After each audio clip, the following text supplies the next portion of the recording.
अस्सलाम वालेकुम। अभी मैं एक डिबेट देख रहा था क्रिएशनिस्ट और एवोल्यूशनिस्ट की। इनके साथ हमेशा एक प्रॉब्लम है कि जब भी आप इनसे एवोल्यूशन के बारे में बात करना शुरू करेंगे तो हमेशा ये वेस्टिजियल ऑर्गन्स पे आ जाएंगे। जैसे आपका अपेंडिक्स, आपके विजडम टूथ पे आ जाएंगे, बोलेंगे कि आपकी टेल बोन छोटी होती जा रही है, ठीक है, रिसीडिंग बोन है, इसके अलावा आपकी कलाई में ये हड्डी है, आपके पास ये एक्स्ट्रा ऑर्गन्स हैं, ये कहाँ से आए।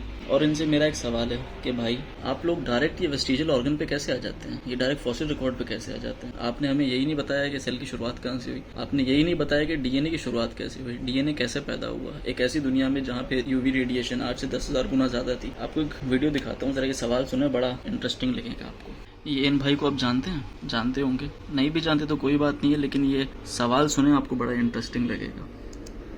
ओके सो अब दो थ्योरीज हैं। एक इस्लामिक पॉइंट ऑफ व्यू ये है कि आदम और हवा मिट्टी से बने, और बाकी जो थ्योरी ऑफ एवोल्यूशन ये है कि there was a cell and then वहां से चलते चलते चलते चलते जो आज हम ह्यूमन बीइंग और मे बी बहुत सारे और भी जीनस एग्जिस्ट करते हैं, like we belong to the genus of होमो।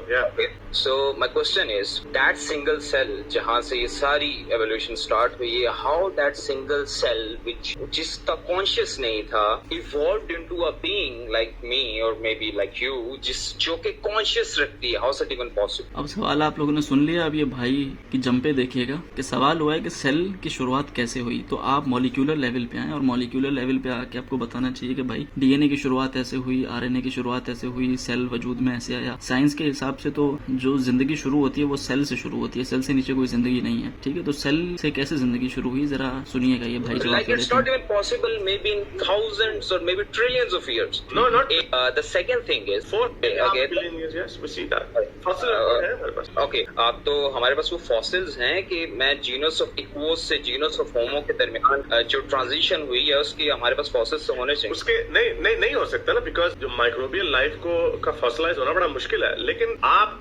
अगर आपको ये पता चल जाए एक 10 साल का बच्चा जो है 15 साल के लड़के में तब्दील हो जाता, और आपको बीच में बहुत सारा मिसिंग लिंक आपके पास नहीं है, और आपको एक बेबी की फोटो मिलती है, तो यू कैन। अब ये देखें, इनके बकौल एक बंदा 5 साल से 10 साल का हो गया और 10 साल से 15 साल का हो गया, तो वो भी एवोल्यूशन है। मतलब ये कि ग्रोथ भी एवोल्यूशन है, वेरिएशन भी एवोल्यूशन है, एवोल्यूशन भी एवोल्यूशन है, और क्रिएशनिज्म भी एवोल्यूशन है। You can draw the picture. यही बेबी 10 साल पे भी जाता है और 15 साल पे भी जाता है, 6 फुट का बंदा भी बनता है। नहीं वो देखो, दिस इज ऑल हैपनिंग। नहीं तो आप देखें, आप ये देखें ना, आप कितनी वैसे आप लोग छलांगे मारते हो, आप लोग छलांगों की बात नहीं है, नहीं ठहर जाओ ना यार। अच्छा एक तरफ बात जा, आपने जीनस की बात की है ना, आपने जीनस की बात की है ना, आप जीनस की आपने जो बात की है, पहले आप लोग कहते थे इंटरस्पीशीज नहीं होती चाहिए, अब इंटरस्पीशीज हो जाती है जीनस में भी है ना। अब give it successive generation will go beyond genus as well. Question was जिसके पास कोई कॉन्शियस नहीं है सेल में, उसने कैसा ब्रेन डेवलप किया कि फ्यूचर में फ्यूचर में फोरसी करके मैंने अपने कोई 2 ब्रेन्स निकालने, एक मेल और एक फीमेल जो आपस में मेल।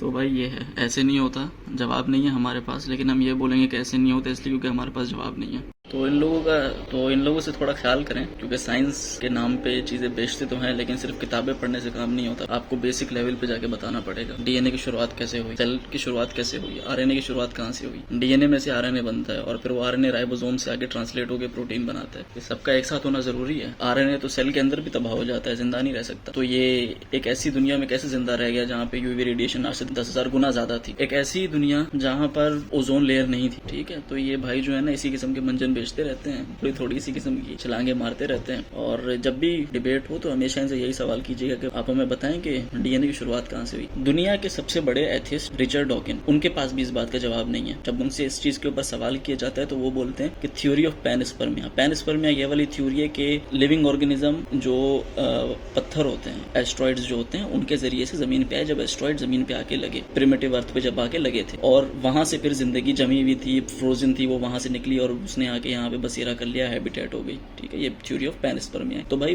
थ्योरी ऑफ पैनस्पर्मिया में भी यही सवाल है कि एस्ट्रॉइड के अंदर जिंदगी कहाँ से आई। लिविंग सेल ऑटोमेटिकली तो नहीं जनरेट हो सकता ना। अब इन्होंने एक नया मंजन बेचना शुरू कर दिया फिर कि भाई डीएनए नहीं, पहले आरएनए शुरू हुआ था। अब जब आरएनए के अंदर भी मसले आए तो फिर इन्होंने बोला कि नहीं, जिंदगी शुरू होने के लिए डीएनए की जरूरत नहीं है, मतलब डीएनए को जिंदगी से निकाल दो, डीएनए निकल जाए सब कुछ खुद ही होगा। अब जो है ना सब इंसान ऐसे ही बनेंगे, डीएनए की भी हमें जरूरत नहीं है।